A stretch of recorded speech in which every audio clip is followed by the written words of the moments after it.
Endilikda siz 120 million so'mgacha bo'lgan miqdorda past foizli kreditlarni olishingiz mumkin. O'zbekiston Respublikasi Vazirlar Mahkamasining 691-sonli qarori bilan tasdiqlangan nizomga muvofiq, siz mahalla yettiligining tavsiyasiga asosan uy-joy qurish, rekonstruksiya qilish va ta'mirlash maqsadida 20 yil muddatga 120 million so'mgacha bo'lgan miqdorda past foizli kreditlarni olishingiz mumkinligi belgilangan. Bundan tashqari, ushbu kreditning boshlang'ich badalining 15% qismi hamda foiz to'lovlarining bir qismi davlat tomonidan 5 yil muddat ichida 12% dan oshiq bo'lmagan miqdorda subsidiya asosida to'lab berilishi belgilangan. Bu to'g'risida ko'pchilik ma'lumotga ega, ammo aynan ushbu kreditlar qanday talablar asosida ajratilishi to'g'risida ko'pchilik ma'lumotga ega emas. Yuqoridagi nizomga muvofiq qarz oluvchi quyidagi mezonlarga mos bo'lishi belgilangan, ya'ni 18 yoshga to'lgan, 60 yoshdan yuqori bo'lmagan O'zbekiston Respublikasi fuqarosi bo'lishi va daromadlarga ega bo'lishi.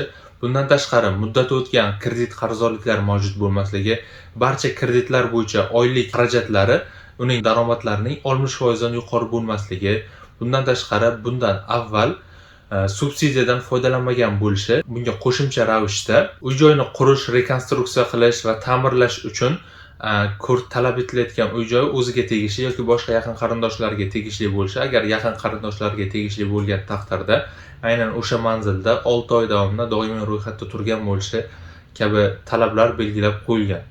Shuningdek, ushbu nizomda mahalla yettiligining tavsiyasini berish qaysi holatlarda rad etilishi holatlari ham belgilab o'tilgan.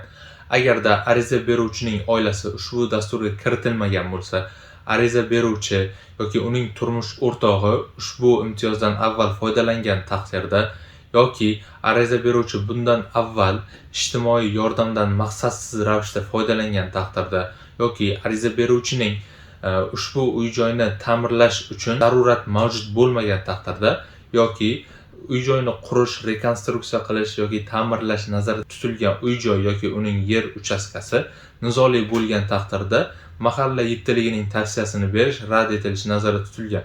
Va shu o'rinda shuni ham ta'kidlab o'tish kerakki, ushbu kreditni olishda ta'minot sifatida qurilishi yoki rekonstruksiya qilishi, ta'mirlanishi nazarda tutilgan uy-joyning o'zi ta'minot sifatida hisobga olinishi nazarda tutilgan. Bundanda qiziq va bundanda to'liqroq ma'lumotga ega bo'lish uchun kanalimizga obuna bo'lib qo'yishni unutmang.